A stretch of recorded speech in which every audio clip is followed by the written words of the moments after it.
BTR news चेनेलाव गासैखौबो बरायबाय। आंनि चेनेलखौ subscribe खालायाखैबा subscribe खालामदो आरो बे खाथिनि बेल आइकन बेलखौबो थुनानै होदो जाहाथे भिडिअ होबानो सिगांग्रो नटिफिकेसन सहैनाय बायदि।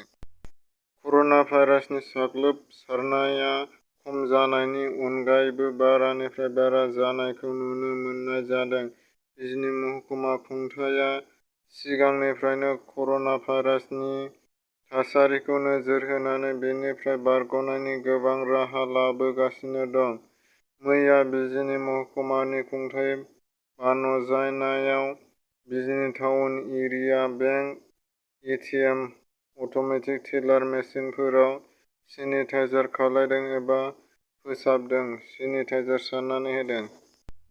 बिटिआरनि सिङाव थानाय अरुण'दय आसनिनि सायाव गुवारै सावरायनायनि थाखै मैया 1 जुनआव बाक्सा जिल्ला आरो क'क्राझार जिल्लाजों लोगोसे चिरां जिल्लायाबो दावबायना बिटिआरनि गाहाय मावफुं सोद्रोमा मुस्रि प्रमद बर' बिथाङा चिरां जिल्ला बेंगिरि मावख'नि न'ब्लाङाव जिल्ला बेंगिरि मुस्रि नरेन्द्र कुमार सहरजों लोगोसे चिरां जिल्लानि सानै एमएलए, एमसिएलए आरो इउपिपिएल दोलोनि माखासे सोद्रोमा, जिल्लानि मावख'गिरिजों जथायै सावरायलायो।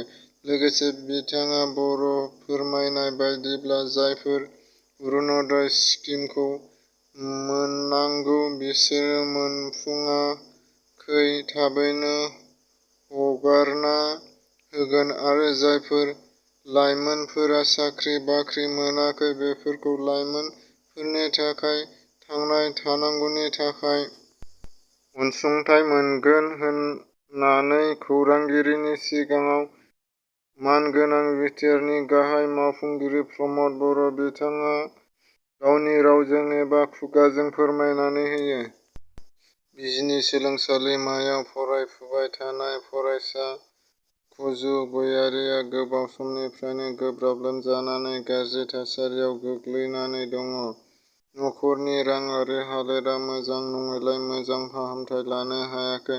बेनिखायनो मोजां फाहामथाय लानो रायजो-राजाफोरनिसिम राङारि अनसुंथाइ बिहरदों। मख'नो गोनांदि बे फरायसाया मेट्रिक आनजाद, एइचएस आनजादनिबो सेथि थाखोआव उथ्रिसारनो जानो हादों। आथिखालाव बिथाङा बिजनी सोलोंसालिमा फरायसा खौसेथि आफादनि बिबान रुजुननानै दं। रायजो-राजा आरो बिटिआरनि साखाफोरा बिथांमोना मोजां फाहामथाय लानो थाखाय गोसोआव थुलुंगाखांहोगोननि थाखाय आसा खालामनाय थाबाय। सोरबाफोर अनसुंथाइ हरनो गोसोबा हरनो हागोन।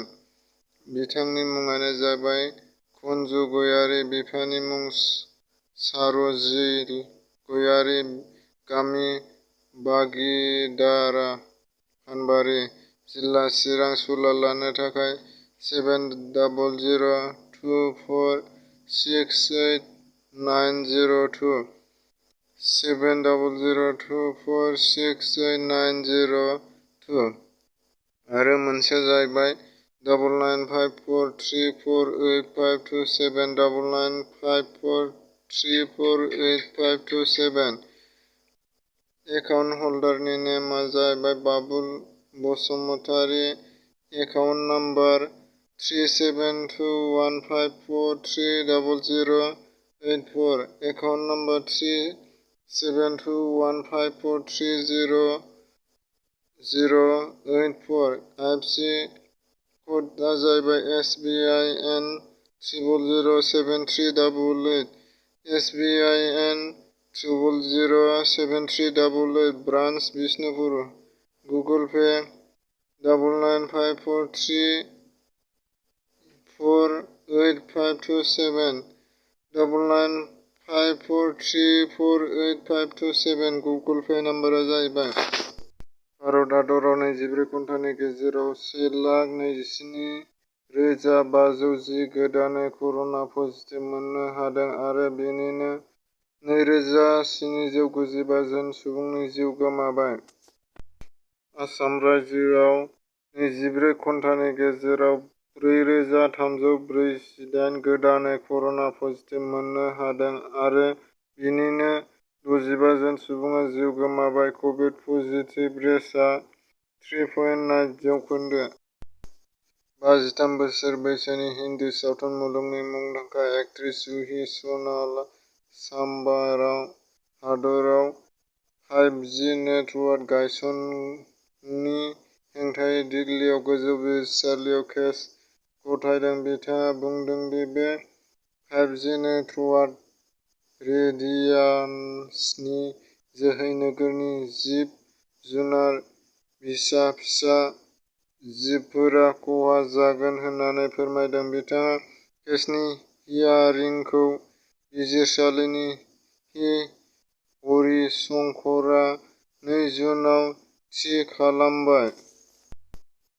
थांनाय 25 मे 2021 इं अक्ट' सुक्रुबारखालि गोमानानै दं। गोहोम नार्जारीआ मोनाबिलि 6 रिंगासोआव न'निफ्राय ओंखारलांदोंमोन।